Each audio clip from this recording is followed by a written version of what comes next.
परमात्मा के मुख्य नाम का उच्चारण करेंगे।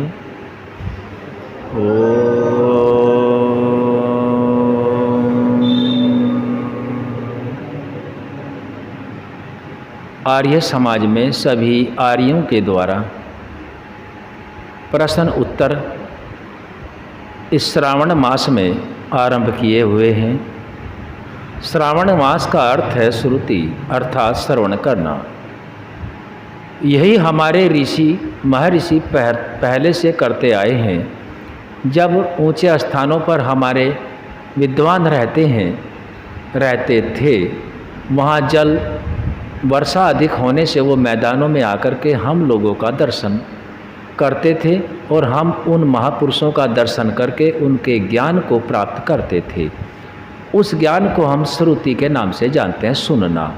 श्रावण मास में यह कार्य गति से होता था।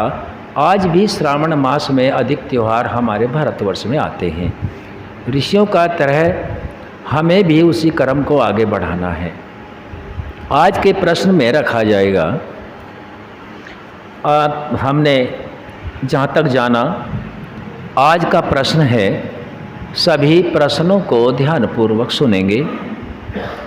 जिसको उत्तर की जानकारी है और नाम बोला गया है वो उत्तर दे देंगे, और जिसको उत्तर की जानकारी नहीं है वो केवल ओम बोलेंगे और माइक को रख देंगे, और जितना हो सके समय को बचाएंगे।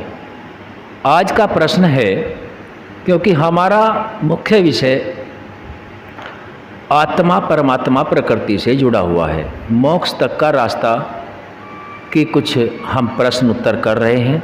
आगे आगे जैसे कल 2 शरीर बताए गए थे, आगे आगे शरीरों की भी वृद्धि होगी, तो वे ज्ञानपूर्वक हम समझते जाएंगे। तो आज के प्रश्न को हमें जानना है। पहला प्रश्न, ध्यान से सुने, आप उधर बैठो। पहला प्रश्न है, आत्मा की आयु, आत्मा की कितनी है? 3 ऑप्शन है। परमात्मा के बराबर है, या बनी हुई प्रकृति के बराबर है, या शरीर की आयु के बराबर है। आत्मा की आयु कितनी है? ऑप्शन 3 है। समझ में आया कि फिर बताया जाए?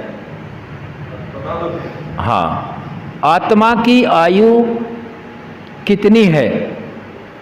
परमात्मा के अर्थात ईश्वर, या कोई भी हम नाम ले सकते हैं, ईश्वर के बराबर या बनी हुई प्रकृति के बराबर इस सृष्टि में, या शरीर की अवस्था आयु के बराबर। इस प्रश्न का उत्तर देंगे डॉक्टर संजय आर्य। माइक ले लेंगे।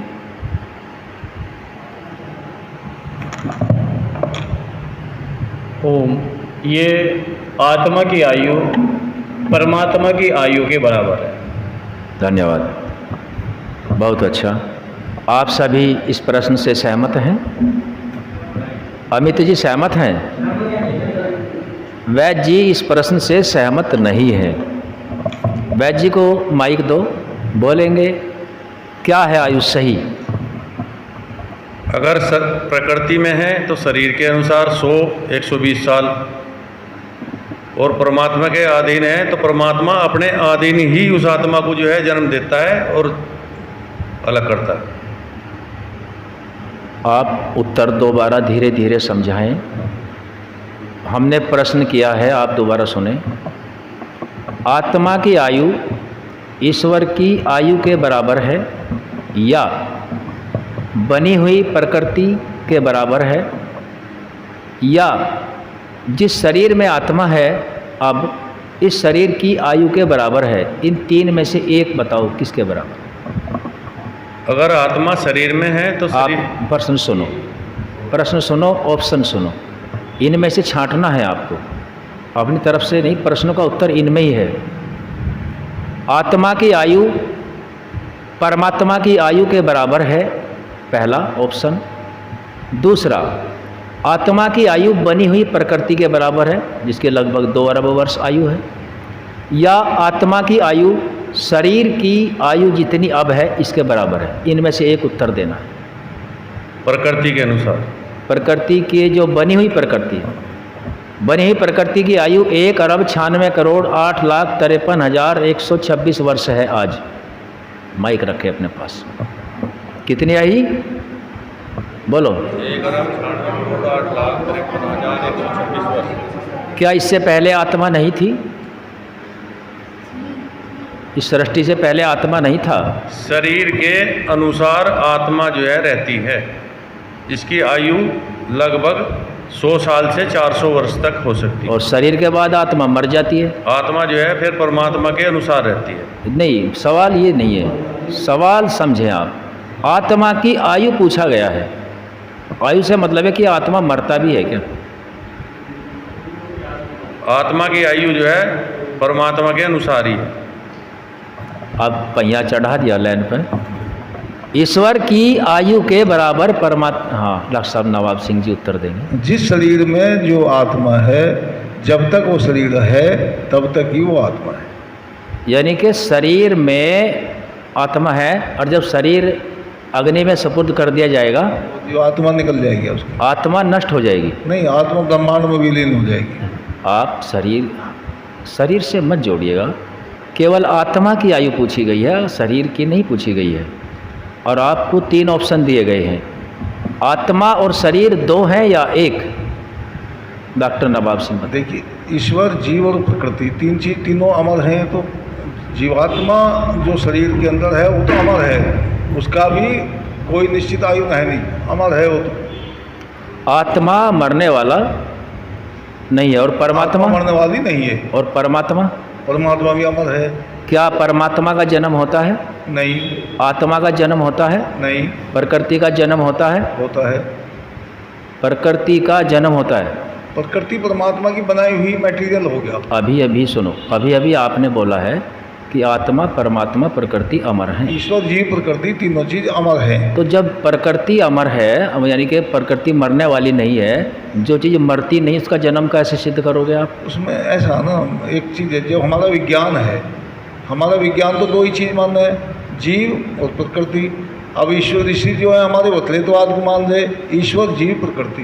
वे कह रहे कि ईश्वर जो जीव और प्रकृति को जो बनाने वाला है, उस मटेरियल को, प्रकृति क्या है? मटेरियल है। उस प्रकृति को जिसने बनाया उसका नाम परमात्मा है। लेकिन मटेरियल तो बनाया गया, या मटेरियल हमें वैसे ही मिल गया? मटेरियल, कौन सा मटेरियल की बात आप कर रहे हो डॉक्टर साहब? प्रकृति को मूल रूप में आप समझने का प्रयास करें। प्रकृति एक कारण रूप में होती है, एक कार्य रूप में प्रकृति। कारण से कार्य रूप में बदलने का सामर्थ्य केवल परमात्मा में है, मनुष्य में नहीं है। नहीं, मनुष्य में तो है ही नहीं। अभी आप बोले हैं कि जीव, ईश्वर और प्रकृति वैदिक सिद्धांत त्रैतवाद पर आधारित है। हाँ। तीनों सत्ताएं अमर हैं। जब ये अमर हैं तो इनका जन्म कभी भी नहीं होता। इसलिए तीनों की आयु अलग अलग होगी या बराबर होगी? तीनों की आयु बराबर हो जाएगी फिर तो आप सिद्ध हुए ना। आप हमें अध्ययन, इसीलिए अध्ययन करना चाहिए। डॉक्टर संजय जी कुछ कहना चाह रहे हैं इस विषय में। प्रकृति, ईश्वर और जीव अनादि है, इनकी आयु बराबर है, कभी इनकी जो है नष्ट नहीं होती है। बहुत सुंदर। अब ये जो प्रश्न आया है उत्तर, आप सभी इस प्रश्न उत्तर से सहमत हैं? ओम। अमित आर्य जी कुछ कहना चाह रहे हैं। आत्मा कभी नहीं मरता, आत्मा अमर है, अजर है, और परमात्मा भी अमर है। इसलिए आत्मा की आयु और परमात्मा की आयु के ही बराबर है, इनमें कोई भेद नहीं है। नहीं है। प्रकृति भी इसमें जोड़ लो, मूल रूप में प्रकृति, हाँ, उसकी भी आयु बराबर है। बराबर। खैर, प्रश्न से संतुष्टि हुई। किसी को कोई परेशानी, शंका हो तो आगे बढ़ें। अगला प्रश्न है,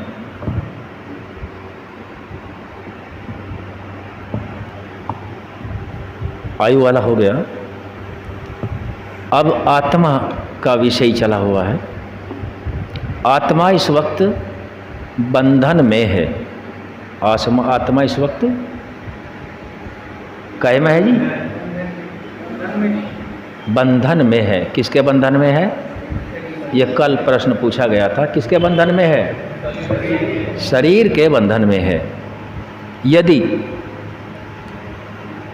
आत्मा के पास जो भी शरीर हैं, आत्मा का स्वयं के और आत्मा को साधन के रूप में दो शरीर मिलते हैं और उसके खुद के भी स्वाभाविक गुणों के शरीर होते हैं। यहाँ थोड़ा आगे बढ़ेंगे, दो शरीर बताए थे, उसमें आगे बढ़ना है धीरे धीरे। यदि उसने अपने साधनों का समुचित प्रयोग किया, ध्यान देंगे, आत्मा ने अपने साधनों का बिल्कुल वेदानुकूल आचरण किया और उस वक्त प्रश्न बनता है, बंधन रहित होकर आत्मा, बंधन रहित, कोई बंधन ना हो, न सूक्ष्म शरीर का हो न स्थूल का हो, केवल उसका अपना स्वाभाविक शरीर हो, क्या कहीं भी आ और जा सकता है? प्रश्न है, आत्मा बंधन रहित रहे, बंधन कोई नहीं है, क्या पूरे ब्रह्मांड में कहीं भी आ और जा सकता है, हाँ या ना? उत्तर संजय जी प्रयास कर रहे हैं। संजय आर्य जी को फोन दिया जाए। आ जा सकता है, हाँ, और जा सकता है। अच्छा, अगला प्रश्न है, इसमें कोई दिक्कत हो तो बताओ। नहीं है। अगला प्रश्न है, आत्मा जो बंधन रहित है, बंधन में नहीं है और न बंधन में आने के उसके कारण हैं। बंधन रहित होकर, बड़ा महत्वपूर्ण प्रश्न है और बड़ा सूक्ष्म है। ऋषि लिखते हैं, जो ब्रह्म विद्या होती है उसको अत्यंत ध्यान से सुनना चाहिए। आत्मा बंधन रहित होकर सृष्टि को बनते और बिगड़ते देखता है, हाँ या ना? हाँ। हाँ, वैद जी आपका क्या उत्तर है? माइक लेंगे। हाँ, देखता है। अब इसमें थोड़ा सा प्रयास, अमृत आर्य जी आप थोड़ा प्रयास करो। क्या आत्मा बंधन रहित होकर के सृष्टियों को बनते बिगड़ते देखता है? नहीं, नहीं देख सकता। कारण क्यों नहीं देख सकता? आत्मा अपने संपूर्ण कार्य या जो भी कुछ उसके कार्य है वो बिना किसी शरीर के नहीं कर सकता। चलो ठीक है, अभी आपको वो विशेष ज्ञान इन बुजुर्गों को है, आपको प्राप्त करना पड़ेगा। आत्मा के पास अमृत जी तब भी शरीर होता है। वो विषय उसलिए उस टाइम नहीं बताया क्योंकि सुनने वाले ज़्यादा बताएंगे तो भयभीत हो जाएंगे, याद कुछ नहीं रख पाएंगे। ये जो अमृत जी दो शरीर मिले, कौन कौन से? स्थूल और, इनसे क्या किया उसने? दोनों शरीरों से, ध्यान देंगे, दोनों शरीरों के माध्यम से 8वां नियम आर्य समाज पे पहुंच जाओ। किसका नाश करना है? तो जीव ने, आत्मा ने इन दोनों शरीरों के माध्यम से अविद्या को छोड़ दिया है, साधनों को छोड़ दिया है। दिल्ली जाना है तो रेल को उसने छोड़ दिया। तो ये दोनों शरीर एक रेल के टिकट सीट के भांति हैं। अब वो कहाँ पहुँच गया? अपने लक्ष्य पे गया। जब मनुष्य लक्ष्य पे जाएगा तो मनुष्य ने साधन को ही तो छोड़ा, लेकिन उसके अपने गुण तो उसके पास। अब आत्मा के पास एक अपना खुद का शरीर होता है, जिस शरीर से वो सभी, जैसे इस शरीर में सब कार्य करता है, वैसे अपने उस स्वाभाविक शरीर से सभी कार्यों को करता है। अब बताओ प्रश्न का उत्तर, सृष्टि को आत्मा देख सकता है, हाँ या ना? उत्तर माइक से देंगे। देख सकता है। अब समझ में आया? क्योंकि ये शरीर तीन नहीं बताए गए, अब आगे मोक्ष का विषय चला हुआ है तो इसमें इसको जोड़ा जाएगा।